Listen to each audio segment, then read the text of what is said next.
Hello everyone, my name is Avalon, and this week in Troll School we're going to be looking at hooks. Now, the swinging hooks are something that are quite overlooked when it comes to troll levels, but they have a couple of pretty interesting uses. So let's get straight into the first one. So hooks, like a fair few items in Mario Maker, can be used to check a player's proximity. As a player reaches a certain distance to the hook, it will drop whatever's in it. So this actually works for a variety of heights, but for a horizontal level you tend to be able to always activate the hooks, no matter how far you drop down. So let's talk about some uses for some hooks. You can use them in a time-based challenge or a situation where you want to trap your player. So for example here, if the player waits or hesitates, the muncher is dropped and they would be trapped under that little thing in the cave. Another great way to use this, or the way that I would suggest you use this, is a little bit more complicated, and that is by using it in a situation like this where the player sees the muncher and then you give them something confusing on screen to focus on, so they don't know what's going on. So in this example I've got a one-way and some wigglers going a bit nuts, and that will confuse the player hopefully into delaying their action, which will give them a couple of options. One of which is obviously to step a little bit forward and assess the situation, but unfortunately that will release the hook and the muncher will now block the path going forward, leaving them no option but to allow that muncher to take a little nibble on the player.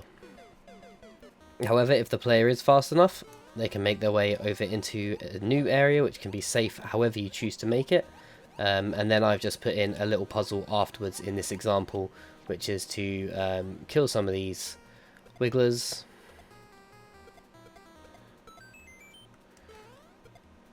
and then a question on whether you need the 1-up mushroom or not, or the mega mushroom or not, as you can't actually get into this pipe with it, and then whether with the mega mushroom you should get back into the dry bones. To save any time on the puzzle, you don't want the dry bones, but you do want the mega mushroom. As you drop into this section here where you need to jump without the dry bone shell in order to move on. Again, sticking to time-based challenges, you may think that it's safe for the player to wait for this fire flower, but of course there is a muncher waiting to crush them.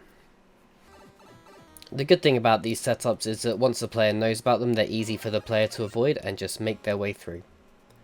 Another good way to do this is by setting a warning line here. You can advise the player they need to clear the way ahead of them, as again a hook will be dropping down and moving those coins into a empty bridge.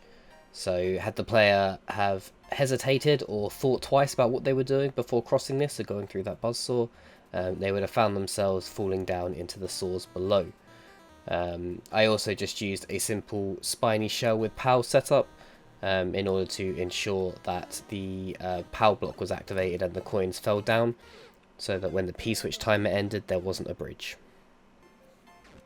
So another interesting thing is this claw above here is clearly on a track as it is moving, and where most things once they drop off a track will drop onto the next track, claws actually don't do that, so that fireball will jump straight down and not onto the track as the player may believe.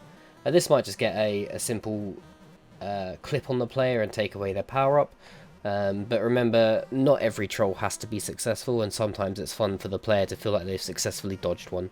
So this is just a nice little troll that might get the odd player, but many players will get straight over it with no issue, but it will give them that nice little, oh, I beat that one no problem sort of feeling when they're maybe struggling a bit in the level.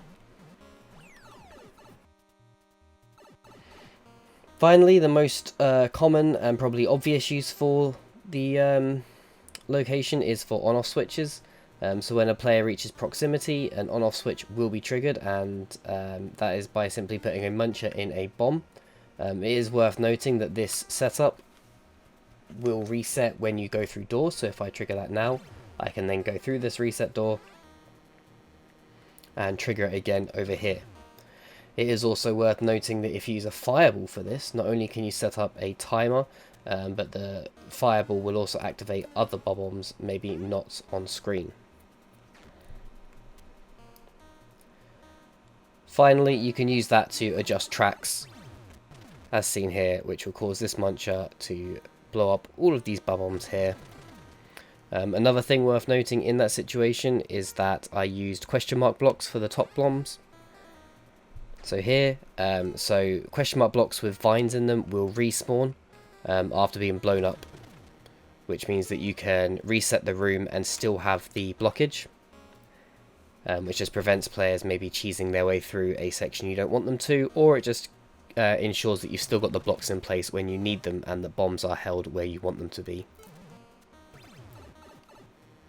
So you can use the proximity sensor in sections like this where you need to run and just avoid that little drop with the on-off. So similar to the P-bridge, but something different.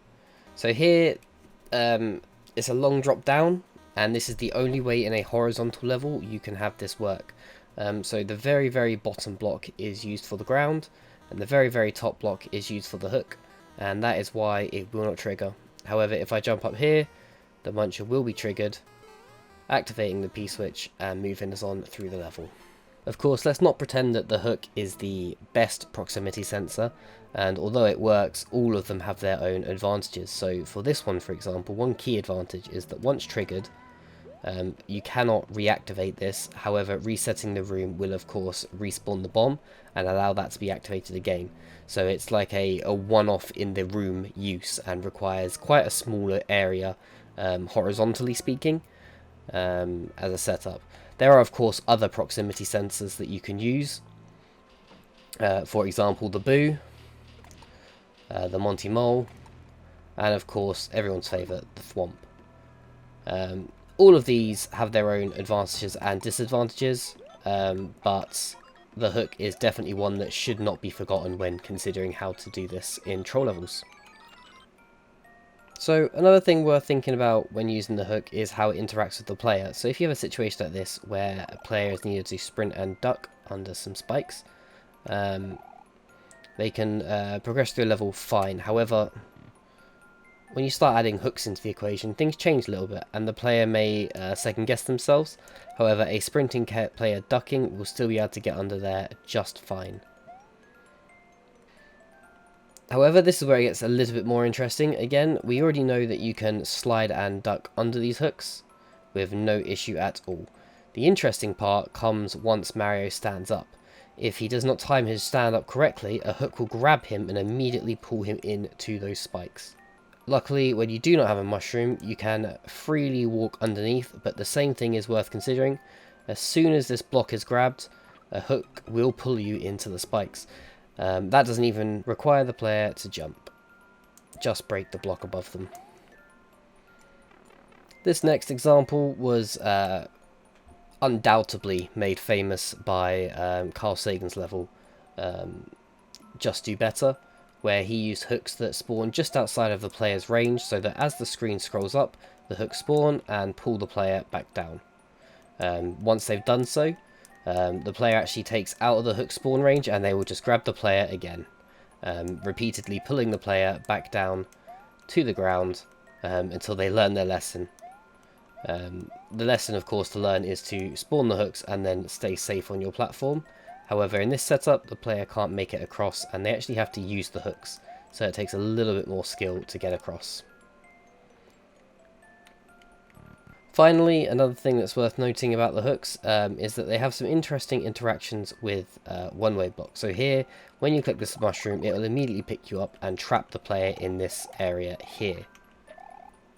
So when you get situations like this, it's always good to remember that the hooks actually, they swing. So although I've just lost that mushroom, which is a shame, losing the item weight in it has changed how the chains are laid out, and now with a little bit of speed I can actually just duck my way under there.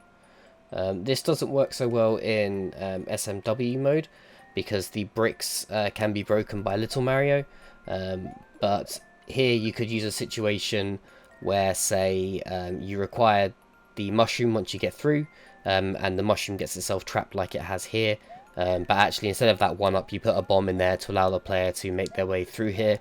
Just make sure they can still get in the pipe.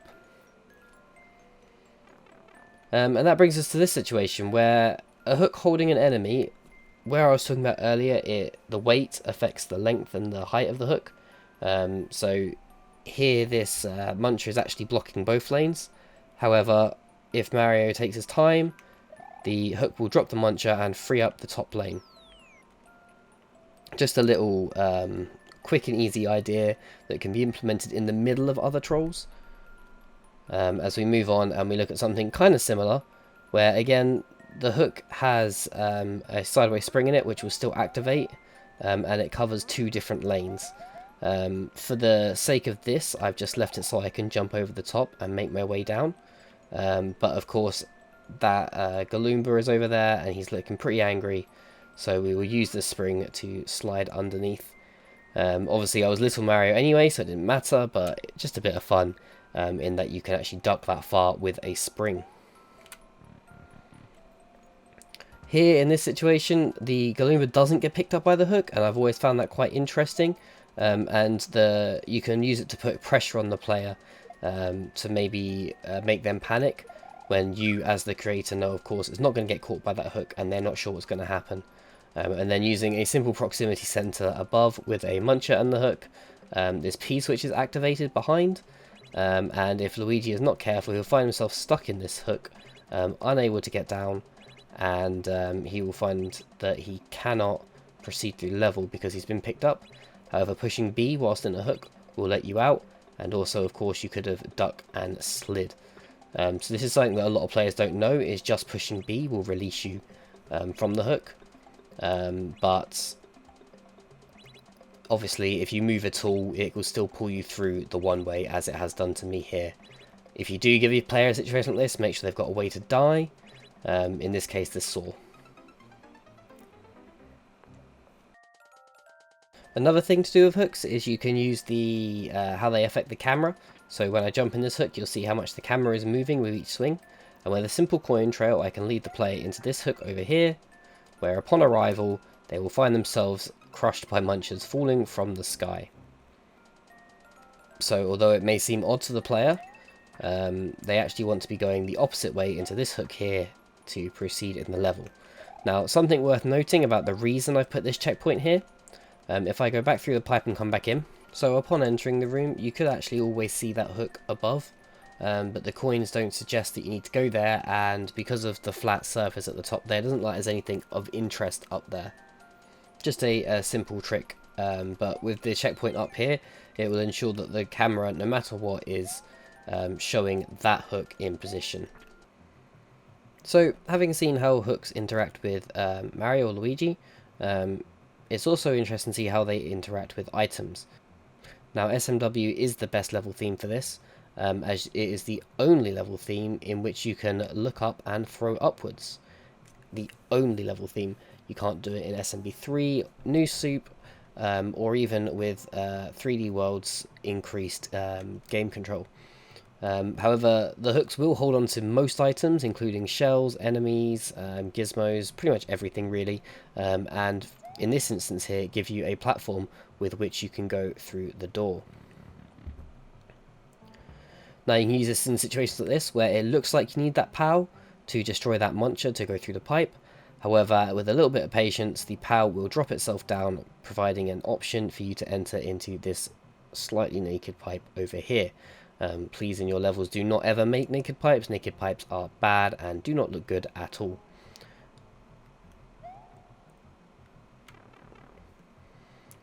From there you can use them to carry yourself over chasms and so forth. In this situation it actually leaves you with the POW, so be aware when you are creating levels, because you don't want the players taking POWs where you don't want them to have them. It is worth noting that these contraptions do take the level's pace out of the player's hands, so you should avoid using them too often, and if you do have to use them, or you choose to use them because they're fun, then make sure they are followed by a checkpoint so the player doesn't have to repeat the waiting process too often. You can change that little challenge a little bit with the shell coming up behind Mario, how do you know what's going to happen, and give the player an out option, because that is going to destroy the POW block. Once they've made their way into this out option, they'll find they've only made their way into a death trap. Because there's this interesting interaction between POWs, hooks and Marios, in that when this POW is destroyed by the shell, the hook actually immediately catches Mario, allowing you to proceed through the level unspiked and unshelled. It's just a simple way that a good level design can make it look like the option is to jump up there. However, of course, the option is to hold your grit and move forwards. These are the sort of good trolls you want to be designing, where the player thinks they know the answer, and then that answer is the incorrect one, and that's what you really want your troll levels to focus on. Again, that contraption is quite a long one, so even when the player does know how to work it out, or how to beat that part of the level, they still have to wait a long time to get through it. So when you are doing stuff like that, make sure it leads to a checkpoint.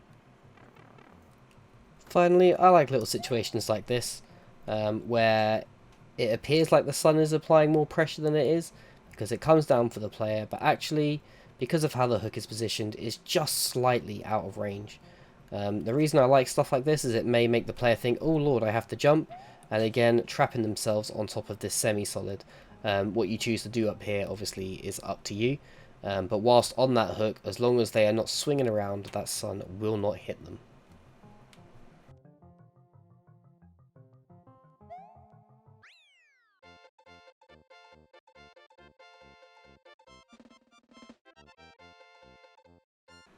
All in all, I think that hooks can make really great additions to troll levels, and I think that they're overall underused and underutilized.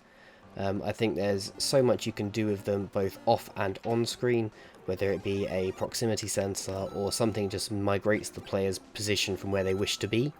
It's just great fun, especially now that you have SMB2 mushrooms where you can stand on enemies, so you can put enemies in hooks and then maybe find a way to damage the player, destroying the enemy they're stood on, or you know, there's so many possibilities with that, and you mix that with the ability to throw items directly up in SMW. So you can load hooks with whatever you want, or how the hook interacts with the player when they are jumping or when they are crouched or under spikes or similar. There's just so much potential there, and I think it's a real shame that they're not used more. When it comes to proximity sensors, although they do have their use, they are very limited in that they have to drop something onto a bomb to ignite it to hit an on-off switch. There's not really anything they can do directly themselves. They can obviously drop a spring to start a timed on-off switch, but the best way to do it is to use a muncher and a bomb for that instant sort of stuff. However, if you are using proximity sensors, it really depends on what you want your level to do or achieve, and in a lot of instances thwomps are the best option, in the way that they can be used horizontally as well as vertically, whereas obviously a hook will only release when Mario is underneath it. So that has been another episode of Troll School. This time we looked at hooks. Just as a general channel update, I've been asked a couple of times in the comments to go back and look at the analysis videos that I was doing previously. They are missed by some people, and I have had a couple of level codes into my comments, so I'm going to be bringing that back to the channel as well. I can't guarantee a timeline on it, but I'm going to aim to get one done this week, and hopefully start doing them weekly, as well as the various academies that I plan to run. So just a small update, but it should come. If you want to put any sort of input into where this channel goes, then whack it in the comments section or join the Discord that will be in the description. And that Discord will also have the various setups and development ideas for these trolls. I'm also currently working on a troll level myself for Carl. So once that's done, and once he's had the level code and done with what he will, I will be posting that level code to my Discord. Brilliant, well thank you for that, and I will hopefully see you next week with another Troll School. I've been Avalon, have a good one.